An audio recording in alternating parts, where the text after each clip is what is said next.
मामला है nursing college को लेके। और इसमें लगता है कि ये टिप्पणियां हैं एक्चुअली कोर्ट की, एक केस की सुनवाई में ये हो रही हैं टिप्पणियां, मगर लोगों के लिए महत्वपूर्ण हैं। मुझे लगता है कि इससे कुछ उनको अ, अपने जब एडमिशन लेते हैं नर्सिंग कॉलेज में तो किन चीज़ों की जांच कर लेना चाहिए, शायद इस तरफ उनका ध्यान जा सके इन टिप्पणियों को सुन के। और इसके बारे में हम कुछ नहीं कहेंगे, आप केवल टिप्पणियां ही सुनिए। And in the mid session, my lord, after recognition, I have admitted the student. The institution has been de-recognized by annexure P1 in the mid session. Kindly see annexure P1 page 20. ये सारे matter supreme court में pending है ना, वहीं चले जाओ। और दूसरा ये अल्टरनेटिव रेमेडी है, they have not attempt the alternative remedy. My lord, my submission is that, my lord. देखिए ऐसा है, अभी एक मैटर यहाँ हाई कोर्ट में हुआ था, जी सर। तो उसमें हाई कोर्ट ने जितनी इन्होंने इरेगुलरिटीज करी हैं, इसलिए ऑर्डर किया। अराजकता फैलाई रखी थी चारों तरफ, और इनके सारे ऑफिसर्स आए थे, सर। एमपी नर्सिंग के भी आए थे, इंडियन नर्सिंग के भी आए थे, और मेडिकल साइंस यूनिवर्सिटी के भी आए थे। सर।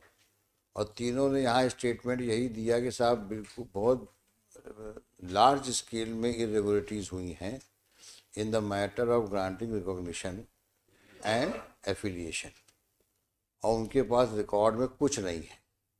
ये साफ साफ कहा उन्होंने कोर्ट में कि हमारे पास रिकॉर्ड में केवल कुछ पेपर हैं, कुछ नहीं है, कोई इंस्पेक्शन रिपोर्ट नहीं है किसी प्रकार की, लेकिन सबको मान्यता दे दी गई। जब सबकी बहस सुनी गई तो इस कोर्ट ने सीबीआई इंक्वायरी कर दी, ऑर्डर किया भाई जहाँ पे 500 कॉलेज चल रहे हों जिनका कोई रिकॉर्ड ही सोसाइटीज़ के पास में नहीं है, तो ऐसे केसेस में तो जब ये नर्सिंग कोर्स चलाएंगे जो केवल पेपर में चल रहा है, तो इस देश का क्या होगा। यही जो लोग सो कॉल्ड नर्सेस बन के निकलेंगे, चाहे मेल हो चाहे फीमेल हो, ये अस्पतालों में जाके क्या करेंगे, ये जिन्होंने ना पढ़ाई करी है, ना ट्रेनिंग करी है, ना प्रैक्टिकल ट्रेनिंग करी है। अगर ये अस्पताल में भर्ती हो गए एज नर्सेस, जहाँ पेशेंट्स 80% समय उसका देखभाल नर्सेस ही करती हैं, और इस प्रकार के नर्सेस रहेंगे तो उसके शरीर का, उसके लाइफ के बारे में क्या कहा जाए। पर्पस ये था कि ये देखना पड़ेगा कि ये क्वालिफाइड लोग हैं कि नहीं है, नहीं तो कितनों की जान के साथ ये खिलवाड़ कर देंगे, एक हैवॉक क्रिएट हो जाएगा।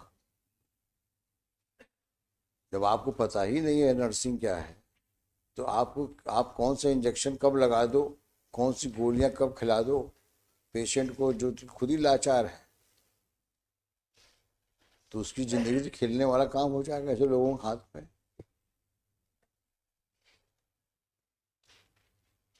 लेकिन अब सुप्रीम कोर्ट ने कहा कि जब एक बार इंक्वायरी कर ली नर्सिंग काउंसिल ने, तो दोबारा इंक्वायरी क्यों हो। नहीं सर, इंक्वायरी कर ली, हमारे केस में भी इंक्वायरी हुई ऑनरेबल कोर्ट के ऑर्डर से। तो कहने का मतलब ये है कि जब सुप्रीम कोर्ट ने ये बात कह दी कि दोबारा इंक्वायरी क्यों हो, तो ये भी वहीं पे आप जाकर कहो कि साहब इंक्वायरी होने के बाद हमें से सही पाया गया है, उसमें हम लोग क्या करेंगे भाई। इंक्वायरी में अब हम यहाँ कुछ करेंगे फिर वहाँ पे चले जाएंगे, या कोई जाएगा साहब इनके खिलाफ इंक्वायरी हो चुकी है, दोबारा क्यों किया इस पर।